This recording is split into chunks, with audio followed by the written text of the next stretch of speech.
Hello student, आज हम लोग थोड़ा सा कॉन्सेप्ट क्लियर करते हैं सिंपल हार्मोनिक के माध्यम से।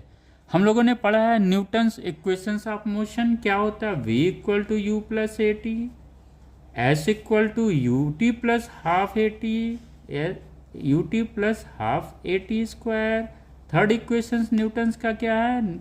Equations of motion v square equal to U square plus two A S. अब यहाँ पे बच्चों, जब भी हमने न्यूटन्स इक्वेशंस ऑफ मोशंस को पढ़ा है, लगाया है, इसमें हमने क्या पढ़ा था? एक्सेलरेशन क्या होगा?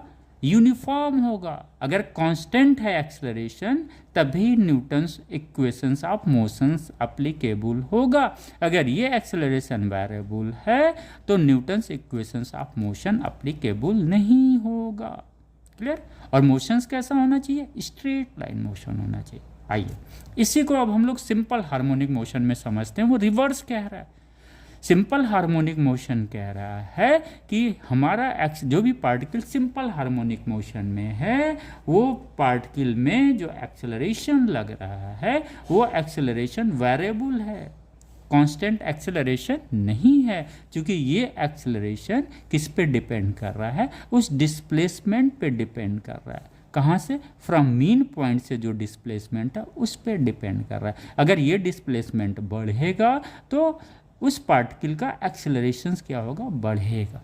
यानी सिंपल हार्मोनिक मोशन एक स्ट्रेट लाइन मोशन तो है, किसी पॉइंट के along to and fro motion है, लेकिन उस पर जो एक्सेलरेशन लग रहा है वो नॉन यूनिफॉर्म है। यानी ये एक्सेलरेशन वेरिएबल है। न्यूटन्स इक्वेशंस ऑफ मोशन में क्या था? एक्सेलरेशन कांस्टेंट था या यूनिफॉर्म था।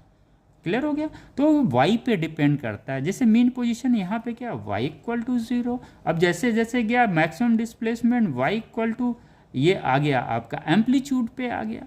तो एम्पलीट्यूड पे क्या होगा? एक्सेलरेशन मैक्सिमम होगा।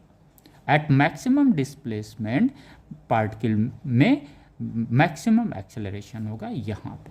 मीन पोजीशन पे एक्सेलरेशन 0 क्यों होगा? उसका लॉजिक्स हम लोगों ने समझ लिया था कि मीन पोजीशन पे नेट इक्विलिब्रियम, बॉडी क्या होती है? इक्विलिब्रियम में होती है, और जब बॉडी इक्विलिब्रियम में होती है तो नेट फोर्स 0 काम करता है, और F equal to M A के हिसाब से फिर बॉडी में जो एक्सेलरेशन होगा वो भी 0 हो जाएगा। राइट? तो Newton's equations of motions simple harmonic motions में अप्लीकेबल नहीं है। क्लियर हो गया बच्चों?